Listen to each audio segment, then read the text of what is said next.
So, good afternoon, everybody. It's a real pleasure to welcome you all here today. Linda and I are really excited about the next half an hour and, hopefully giving you some insight into some great things that you can do for Science Week, and also answering any questions that you may have, and hopefully being able to give you some really useful information.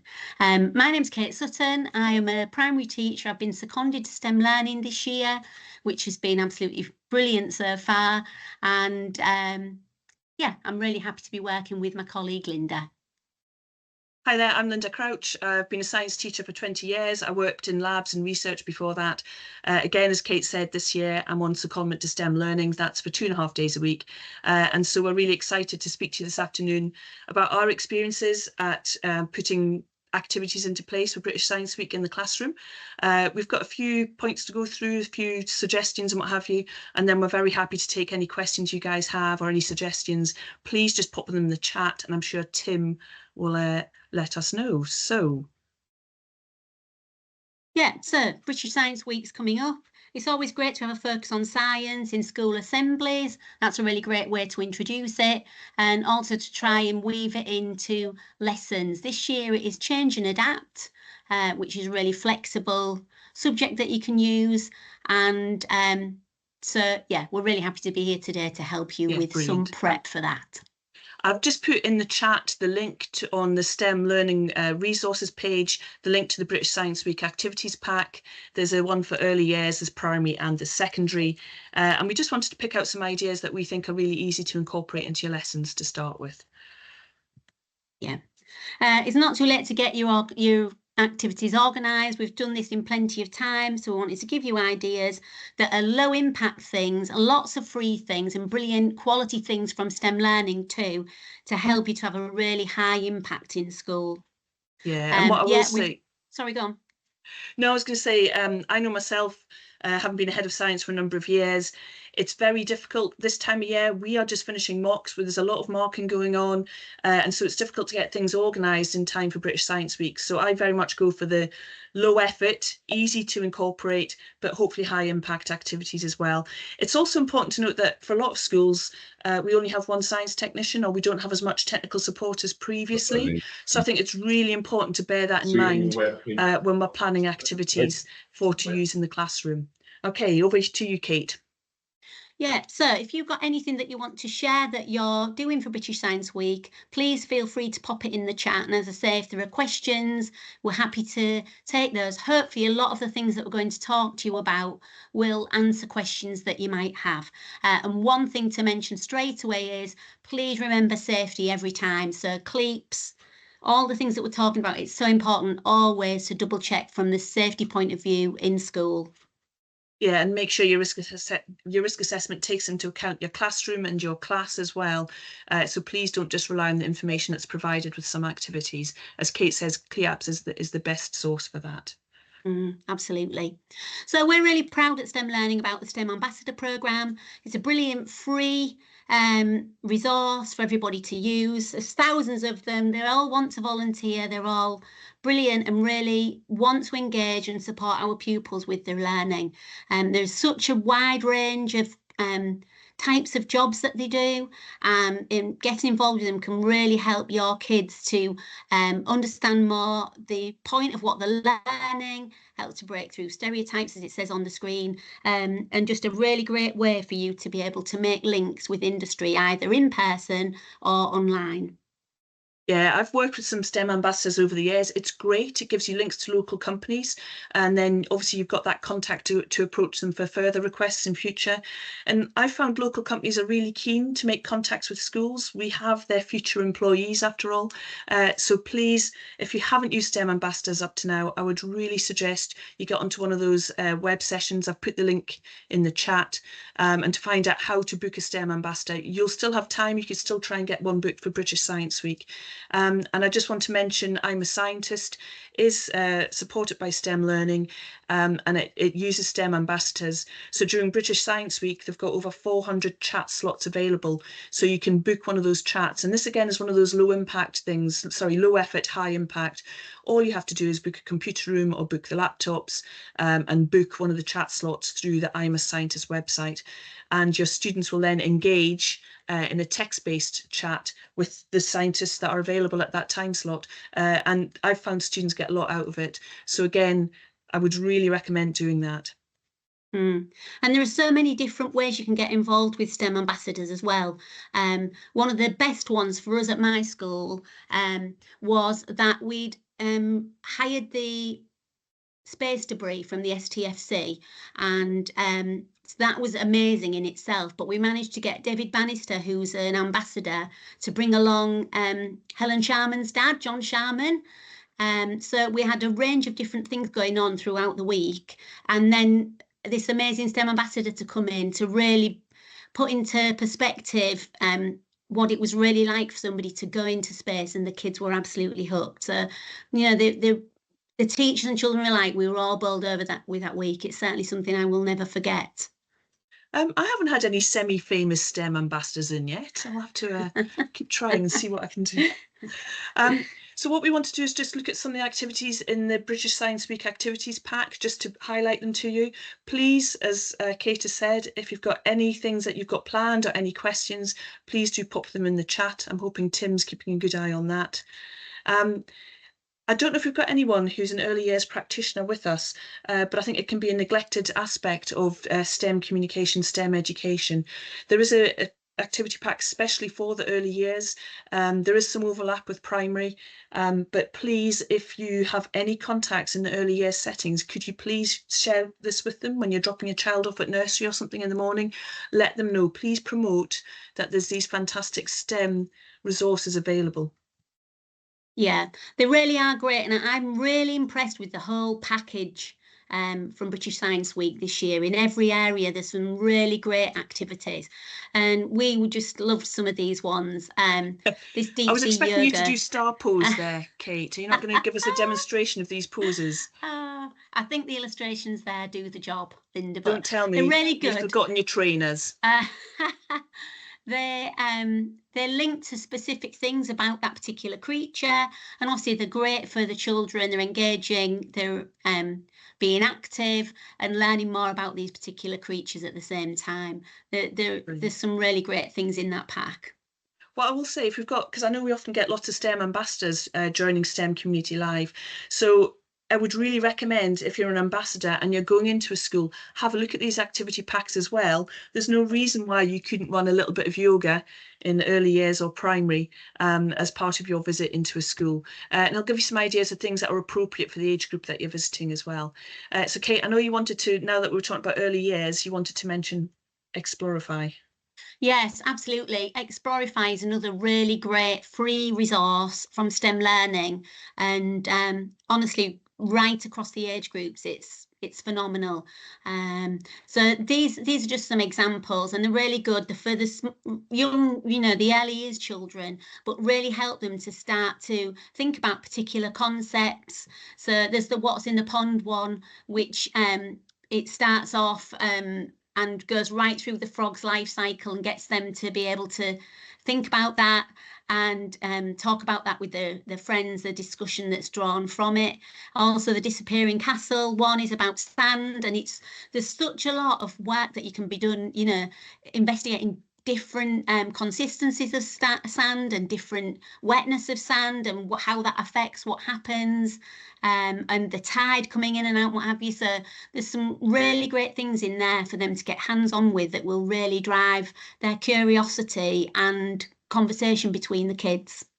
Fantastic, Kate. I love Explorify. Now, I know you're a big fan of it.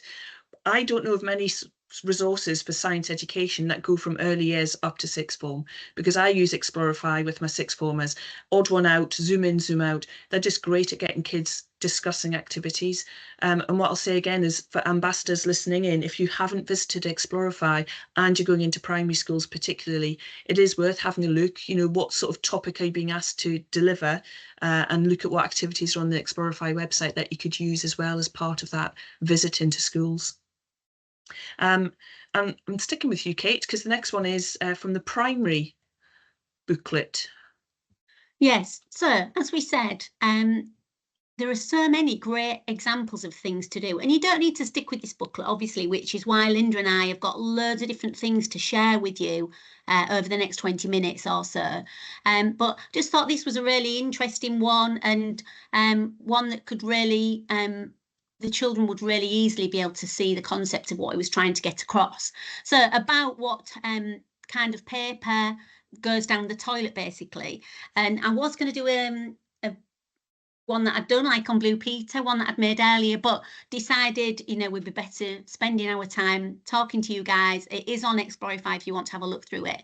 But basically, you put the toilet tissue in a lemonade bottle with some water and shake it vigorously. And before not long at all, you can see that the tissue paper has been, you know, it's obviously been made for being loo roll, and it's all dissolved. And I think that's a really great visual for the children, whereas a regular tissue doesn't dissolve.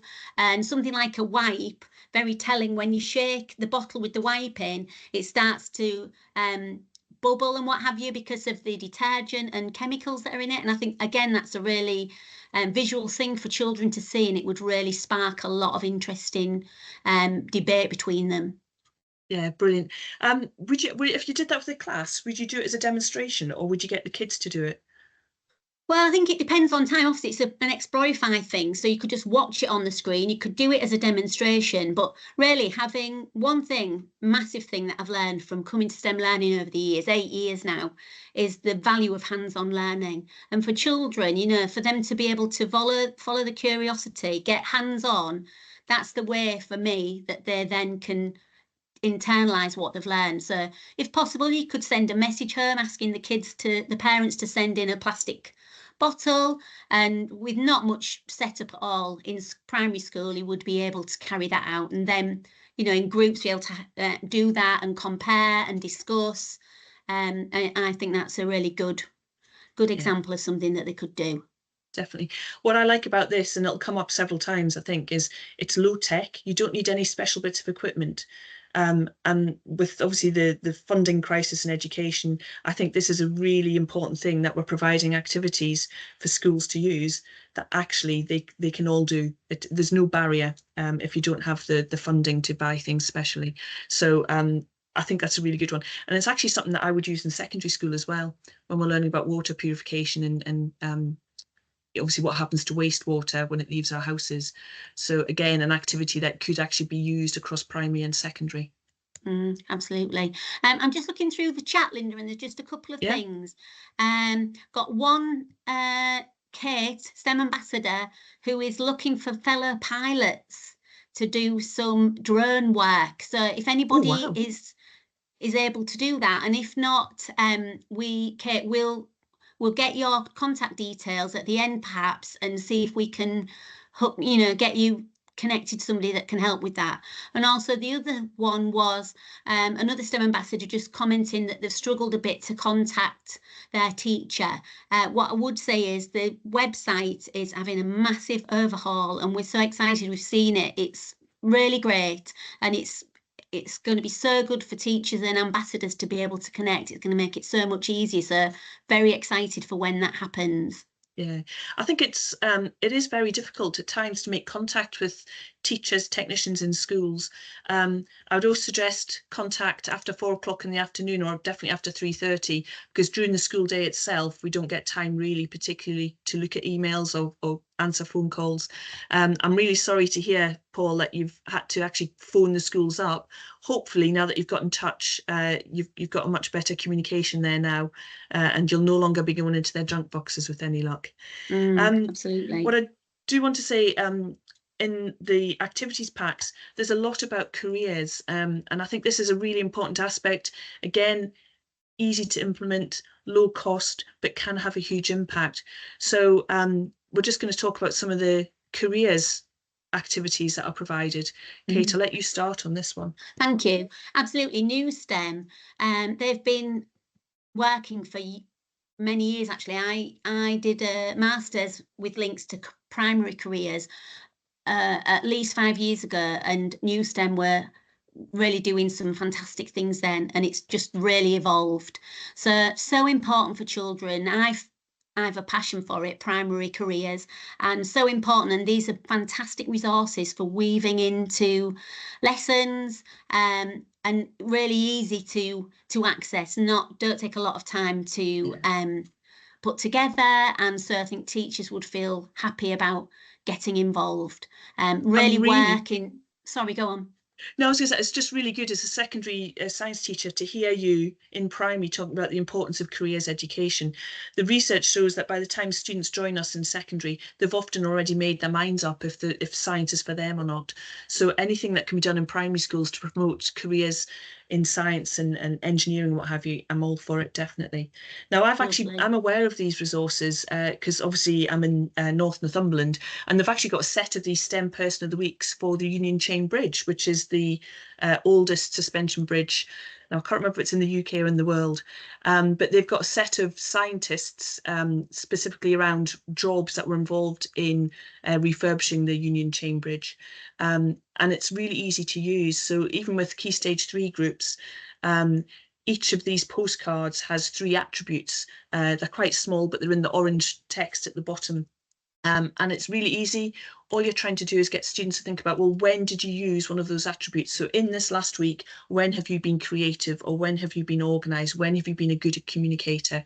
And I think it helps students to see the skills that are needed for jobs in STEM, and it also helps them to see that it's careers for them. It's not some elite role that they just can't aspire to. So I think they're really, really important. They have been shown to reduce children's stereotypes of science and scientists. And they actually, when you look across the 15 sets, there's a very diverse set of role models there for STEM careers, which is really important for schools to refer to, I think. Yeah. Absolutely brilliant. And as you can see, it helps them to develop all these transferable skills that they need in their lives, not only hooking them into science, and also helps them to understand their own attributes as well, which is obviously something that's really brilliant for them as they're growing up, so that they're more thoughtful about what they might want to do going forward. Brilliant. And again, any STEM ambassadors listening, if you haven't looked at these resources, it might be that they've got a STEM Person of the Week or a few of them that are relevant to your organisation or the career that you do. So it might again be a useful thing to take into schools when you're visiting and doing a talk or what have you, or a session in class. And also, this is also new STEM. Yeah, and these are really great. Oh, sorry. No, I'll let you. These are really great. So that, it highlights actual different careers, and it explains more about what age group it links to, and things that are pointers for you to discuss with the children. Really, really great resource. Yeah, and I think again for STEM ambassadors, that could be quite useful for them to see what parts of the curriculum do their jobs relate to. So again, something that STEM ambassadors could make use of. I've just popped the links into the chat if anyone's there wants to have a look at those. Thank you, Tim. I see you've responded to Karen. Thank you. So looking at the secondary booklet, again, this is the careers link. There's a website called Smashing Stereotypes, and I have put that link in the chat already. And they've got some really short videos that you can play. Again, this is the low effort, hopefully high impact. So just taking a few minutes out of your science lessons, playing a video. You might be lucky and find a video that relates to the topic that you're teaching at the time. And again, you can do this across all year groups from year 7 up through to your 6th formers. So please be aware of that. And again, it is about providing a diverse set of role models for students so that they can understand that STEM careers are inclusive. Absolutely. Again, these are further resources recommended from within the British Science Week pack. These are World Wildlife Fund and we all love, but Linda particularly loves these images. They're really great. They're to be used across primary and secondary. So the primary ones, it's like a card sort. We all love a card sort. Kids love a card sort, and you have to match the animals to their adapted characteristics, which is year 6, and although it's not only year 6 but taught in year 6, and then for secondary there's further development on that, isn't there, Linda? Yeah, so at secondary, it's got the same 2 sets of cards, so matching the animals with their adaptations, but there's also cards for habitat. So the students have to think about what habitat would those adaptations be useful for. And I will say, as ever, it's again, little effort with as much impact as possible. So get these laminated, keep them in your scheme of work for when you're teaching adaptations. And I do just love those pictures. Those penguins are super. And the elephants, I just love them. So I'm sure your students will engage with them as well. So please, again, it's that kind of impact. So not just using these for British Science Week, but picking out things that you can then fit into your curriculum. And again, there'll be some ambassadors out there that these would be appropriate to use when they go in to visit schools. Absolutely. And again, the Explorify activities have got further activities on adaptations, which links to the ones we've just been talking about. The odd one outs are just brilliant because there's no wrong answer. So instead of children sitting there and being afraid to say which they think is the odd one out, everybody loves it because they're allowed to say whatever they know, and nobody can tell them that they're wrong. And it really helps to drop the barriers on them participating. Brilliant. I haven't put the link for that in the chat because it's in the activities. The very first link I shared in the chat takes you to the activities book. So you'll find the WWF resources in the British Science Week activity packs. Now then, we need to talk, Kate, about how we've implemented British Science Week. And you were telling me the other day about books. So you want to talk about these? Yeah, I do. So at our school for British Science Week, we've started to have a literacy focus. So we've had a book and use that for the whole week as the driver for Science Week. So last year it was about Interview with a Shark, and the year before it was the most important animal of all, which I have to say I pinched this idea from a wonderful school. I'm sorry, I meant to name check the school at an ASE conference, but they'd already done all this and got funding as well, which was brilliant. And so we launched this in school. We had the author in, and each class picked one of the animals out of the book. It's a beautiful book. There are illustrations but also photographs, so it's like a mixture. And they did geography about where the animal was from, they did poetry, they did reports about the animal, they looked into how safe the animal was in this world that we live in now, they did art about the animal, they did lobbying for their animal, and then at the end of the week each class did a presentation in the hall, and then the whole school voted on which was the favourite animal. And the head teacher, well, bees, everything works because of bees, but bees didn't win. It was the year 3 sharks that won because they had little shark outfits on and they were doing chants and all sorts. But yeah, it was a democracy and the sharks won. But yeah, really, it's been great to have that and really get something to really get our teeth into. And I take it parents got really engaged with that as well. Yes, they did, and the children were going home. We set tasks as well for homework the week before, but just of their own accord, parents were coming in with extra things that the kids had made relating to it. And yes, when there's a competition, usually the parents get involved as well. Yeah, it was the whole school event. It's a brilliant idea, and there's so many fantastic books out there that could be used as a theme. So you don't have to stick with the theme that British Science Week gives you. As long as you're promoting science, it works for British Science Week. Yes. And I love it because obviously it's that link to literacy as well. So it's helping to fulfil the wider curriculum through British Science Week. Yeah, I was just going to say, Linda, because it wasn't the theme last year. I think was time, but we the head really wanted something that had literacy within it, and that was fine because it was absolutely fantastic. Brilliant. Should we just take a moment and look? There's been a couple of questions in the chat or some comments. Rachel is saying it would be good to promote the Young Coders competition in schools. This is to do with Scratch. So Rachel, I don't know if you're able to post a link in the chat for that competition. That would be great.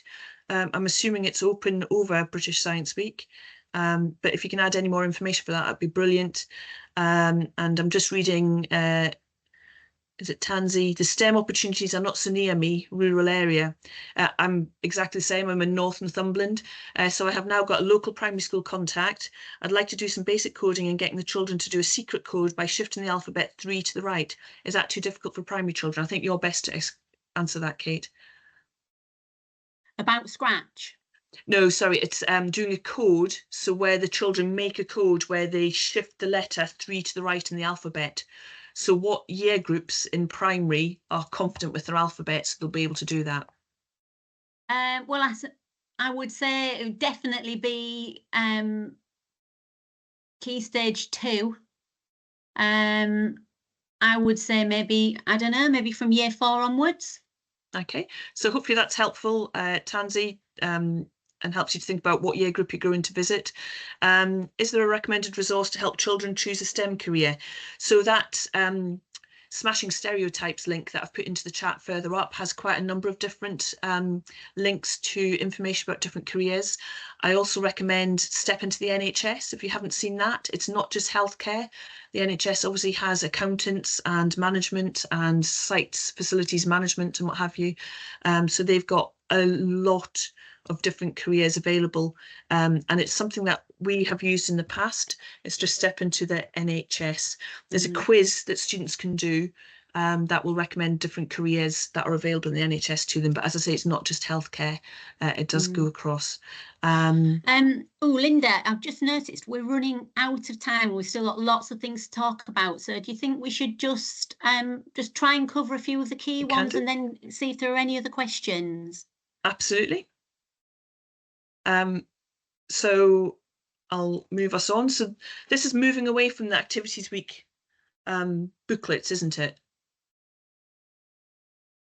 Yes. Kate? I thought you were Yeah, going to so talk this about... is just some other links and things that we think could be helpful to you. So again, I'll put them in the chat. Yeah. We'll drop the links in and we'll just make sure you get the links and then you can look at them as you wish. So Farmer Time is a great free incentive whereby teachers can link with a farmer and have live Zoom-ins to assembly or any different year group, really. They're very adaptable.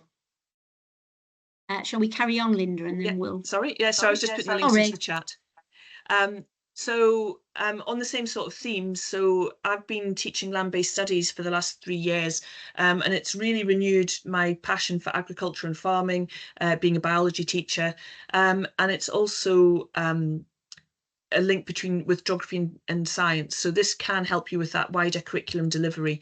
So the NFU, that's the National Farmers Union, have been offering farmers for schools. They will come in and deliver an assembly, and you might still have time between now and British Science Week to book one. And that's for both primary and secondary. So I'd recommend that. And a quick thank you to Rachel for putting the link to the Coders competition in the chat. And then Kate, you were going to talk about this film. Yeah, we just really are running out of time, sadly. But what we'll do is we'll add some links for the remaining things. There are links to this one, which is called 6 Inches of Soil, which is a really interesting film. There are links to My Science Club, Engineering Educates, and a few other really good resources. But we're just running out of time, and we're aware that we don't want to keep you past the end of the session time. Is there anything else? Don't you worry, Kate. Don't you worry, Kate. We can go as long as necessary. Can we? Should we carry on then? I can do. Okay. So again, this is more for primary, so I'll let Kate describe it to you. Yeah, so I will just quickly say then, the 6 Inches of Soil is an absolutely amazing short film. It's about an hour and a half. It was on Amazon Prime and I think it was £2.99. Linda's used it with her kids in secondary school on a land-based studies, is that right? Yeah, definitely. So it was before Christmas, but we watched the film, and it was relating to some of the course that we taught. So it was curriculum based as well, but it fits in with change and adapt, because it shows that our topsoil is changing, and also that we need to adapt our farming practices. So it absolutely is suitable. But it's quite nice sometimes, I think, to have a science related film to show to students. Yeah, she did let them watch the whole thing, and it's so engaging, and it really highlights the facts that mass production and over farming of the soil is really damaging the soil, and it is going to be a massive problem if we don't do something with it. So something about it. So I'd highly recommend, just on a personal level, for me, it was so worth watching, but in a wider way, we do really need to do something to help in that regard, I do believe. Yeah, definitely. Sorry, and then I'll move us back onto the BBC Live BBC lessons. Live lessons, and most primary teachers know about these. They're just a great way to get your kids engaged for half an hour. You can send in questions. The school name goes across the bottom of the screen, and the kids really love it. There's usually printable things to help them engage with the interactive lesson, and it's usually a really quick and easy win during Science Week. It's Tim Peake this time as well, which will be great. And do the students really engage with it, Kate? Do you find that they do sit and watch the lesson? Yes, they do. For 30 minutes? Yeah, they really do. Just looking in the chat, it's a 2-minute, the film has got a 2-minute trailer, but the film is actually about an hour and a half long, and it's really, really worth a watch. Yeah, I do recommend it. It is on Prime, so there is a small charge, so I'm afraid that one's not free. So we actually had a question sent in advance, and obviously we've got some more questions in the chat. So sorry, that's not moving us on. So this is the question we had. So thank you, Catherine, for sending this in. It's asking, Catherine's a technician, and asking for activities in secondary school. They're doing it with Key Stage 3, activities that are scalable. So obviously as a technician, what you need is something that's easy to set up and that doesn't need resetting after every group of children have used it. So she's asking for things that are easily and cheaply replenished in a timely manner. Keep the pupils interested and engaged for the duration of the task. Okay, so something that isn't too onerous to set up. So I've got a couple of slides here. First of all, Catherine, I suggest you speak to your teachers and ask them to look at things like the Activities Week packs from British Science Week, and also maybe I'm a Scientist, Get Me Out of Here, because that would mean no prep for you. The career stuff in the activities packs, the I'm a Scientist activities, they would just need to book a computer room and book a chat slot for that. And that is really easy for you to be able to support and deliver. What I would suggest, obviously, you're not really wanting to do lots of chemistry practicals involving lots of chemicals, but there are lots of really engaging low-tech practicals and investigations that we use in our school routinely, and we find the students always really engage with them. And I'm just remembering the warning at the beginning that any practical work, please make sure that you do a risk assessment for your classroom and your class, as well as the materials that you're using. So this middle picture is actually, you probably can't see it that well. It's a well-known challenge on the internet. It is a spaghetti tower with a marshmallow on top. Now, on the internet, it says 18 minutes, but I think this is an activity that you can give students more or less time, depending upon your lesson duration. And you give them 20 pieces of spaghetti, a meter of sticky tape. I think there might be some paper involved as well, or some string, and a marshmallow. And we have groups have done this in school, and it goes down really well. And what often happens is the students don't actually put the marshmallow on until the very end. They don't test it all the way through. And so it's quite interesting. So some groups manage to get a really tall tower, and some classes, it's actually quite a small construction that actually wins overall. But it's great. Get them to design it, get them to build it, and then it's a great competition at the end where the students compare what they've managed. Similar activities that we use as well, building a bridge, just giving them paper straws, paper, give them a distance they have to span and a weight that it has to support. And then the bottom picture is actually a foil boat. So we give them a piece of foil, some sticky tape, some paper straws, some paper, some lollipop sticks sometimes, and they have to design and build a foil boat. And then it's great at the end because you get everyone to gather around, and one by one you test the boats, and you can put pennies in especially if you're in a primary school. But we use our 100-gram slotted masses, and it's amazing. I mean, I remember boats going up to 1,200 grams, 1,500 grams. So it's quite impressive how much they can actually support. So I'd suggest those sorts of investigation activities can be done, and they'll be really easy for you to reset between classes.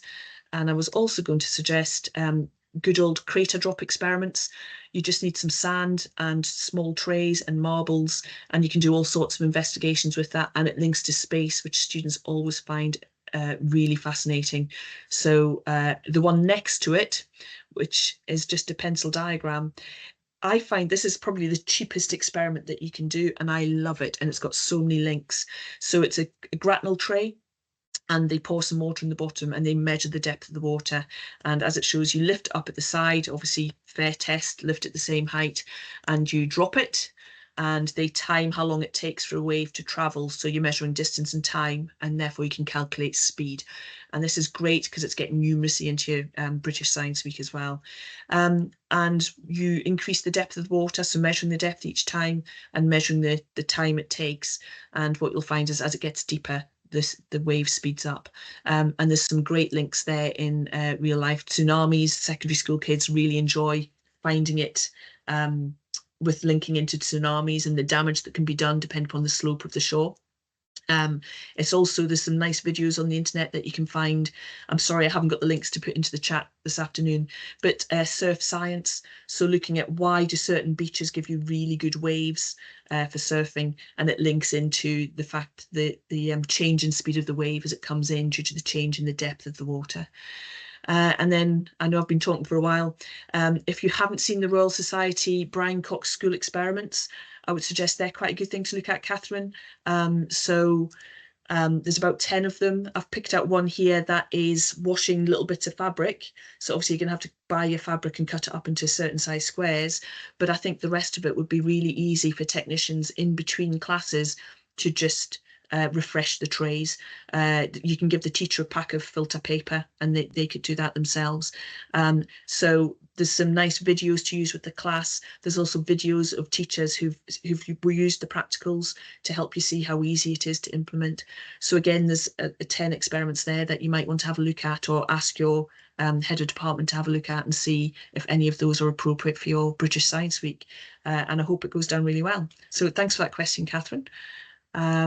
Have we got any other in the chat? Sorry, I've not been looking at the chat for a little while. I've been trying to keep on top of the chat ones, Linda, but if anyone does have any questions for Linda and Kate, if you want to raise a hand, that would be amazing, or you can type them in the chat. Entirely up to you.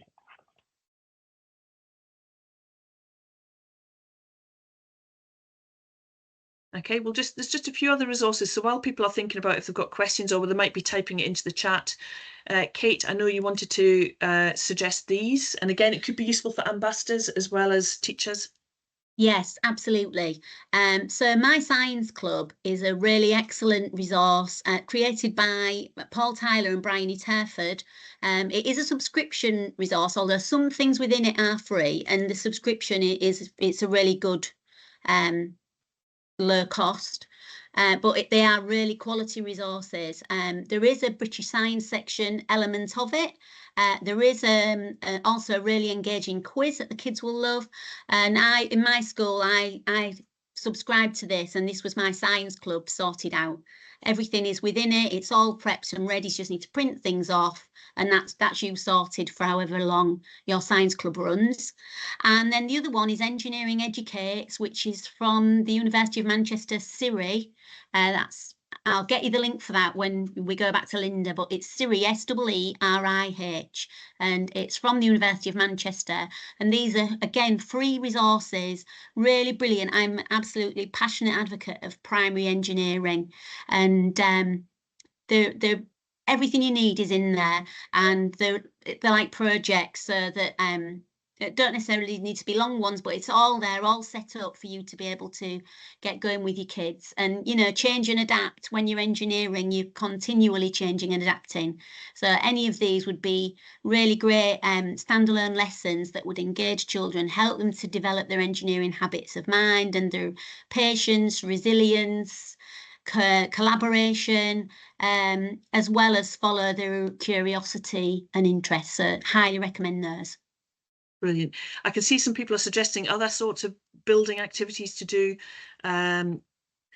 Kay Straw suggested Salter Science Club. Now, I have used Salter Science Club in the past. It's really good. I used to love the glass blowing, and the kids really enjoyed it as well. So I'd suggest that's a nice one to do as a STEM club. Who can build the tallest tower out of rolled paper, trying triangular and rectangular structures and different types of tower? That sounds good. Nusrath has said about AI foundational concepts, and Tim has posted the Royal Society collections in there. Karen, building a geodesic dome out of paper is a fun activity too. Do you have a link for that, Karen? That would be I would be really interested in seeing that. So Karen, if you're listening still, can you pop that in the link if you have a web page for that? And I'm not jealous at all that people have met Brian Cox and Maggie Adair-Pocock. I saw Maggie Adair-Pocock talk to students at GCSE Science Live quite a few years ago, and she was amazing. She was just really sparky and really good at getting the students to engage. So if you ever get her as a STEM ambassador, I'd be really impressed. That would be amazing. Is there anything else in the chat that I've missed? Thank you. Siemens have done the spaghetti challenge. A kit for a bridge that students can walk across once it's complete. Is that the ICE challenge, Ken McLeod? Do you know if that's the Institute of, is it Civil Engineers? They have a bridge building kit. It sounds like it. Yeah. Yes, is that Ken? Yes, Ken. It was ICE, but they've given those kits away to a few companies, and Suffolk Alpine's one of them. So we've got to go through those companies to find them now. I think ICE, if you approached ICE, they would tell you which companies had them. So I think there is more than one. Brilliant. Yeah, because obviously the different regions, I think, had different kits. I didn't realise they didn't have them anymore, but thanks. That's a good idea to contact ICE to find out which companies have them and therefore whether they can come and visit your school. And obviously for STEM ambassadors, it's a great activity to use. So maybe other STEM ambassadors could use those as well. I'm trying to find if there's any other questions in the chat. I'm just looking myself, Linda. I think we might have covered everything. Just about. I was just going to finish, Kate and I. Draw to a close. Yeah, very last thing, Tim. Yeah, very aware that people have given up their time. Thank you for everyone participating in the chat this afternoon. I hope you've got something from what we've been saying. Please, if you've got any other questions, pop them in the chat and we'll answer them on STEM Community. But hopefully towards the end of next week, the updated website for Destination STEM is going live. So this is for students, but there is a teacher section and a section for companies and organisations, and it's to support students in making choices in what courses and careers for STEM subjects. And we've had a sneak preview and it looks really good. There has been a Destination STEM website available with some virtual careers fairs on it. They remain, and I think some other fantastic resources are appearing. So please, teachers, that's something that I would want you to look out for and share with your students and parents. I think it'll be really helpful. And I think that's it. I don't think we've got anything else. I think I've posted most of the links. I'll just check if there's any other links. Somebody just mentioned about Maker Futures at the University of Sheffield. That's another one of my absolute passions. So if at any point you get a chance to look at those, I've put the link in. You won't be disappointed. Brilliant. And I've put your science club links in as well in case you didn't. Brilliant. Thank you. No, brilliant. Thank you very much. Thanks to everyone for contributing in the chat. Hopefully we'll have another, I don't know when our next Q&A live is going to happen, but we'll have another one coming up. If you've got any ideas for what you'd like it to be on, then Kate and I are here to try and help as teachers in primary and secondary, whether you're an educator, whether you're an ambassador. Please, if there's anything you'd like us to cover in a future Q&A live, then let us know, drop it in the chat. Otherwise, thank you for your time this afternoon. Yeah, thank you so much. It's been a pleasure. Thank you both so much to Kate and Linda. That was wonderful. Thank you for giving up your time to come and talk to all of us STEM community members, whether you are a STEM educator or a STEM ambassador. Thank you for coming along.